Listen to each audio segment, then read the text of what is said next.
Welcome, people, to the second environmental lesson of this Instagram account. Actualment vivim en una societat en la que la majoria de les persones volen ser riques. I les que són mig pobres o pobres del tot ens frustrem. Però a partir d'aquest vídeo deixaràs d'estar frustrat per ser un pobre de merda.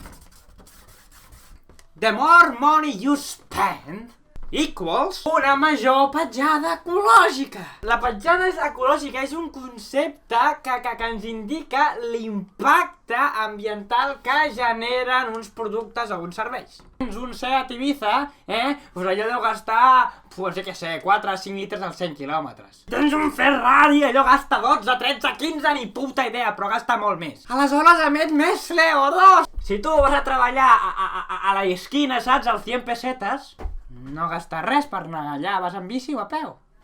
En canvi, si tens una reunió a Los Angeles, has d'agafar un avió, que això gasta queroseno, que queroseno és malíssimo! Aleshores, tu ets un pobre de merda, però estàs amb karma amb el medi ambient. Tots els famosos, en Justin Bieber, el puto Risto Mejide, tot qui té una petjada ecològica fatal, gegantina. Així que ja ho sabeu.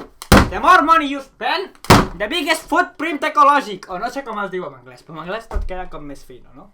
Si ets pobre, estàs en calma al medi ambient. Si ets ric, fuck you! Per culpa teva ens anirem a la merda.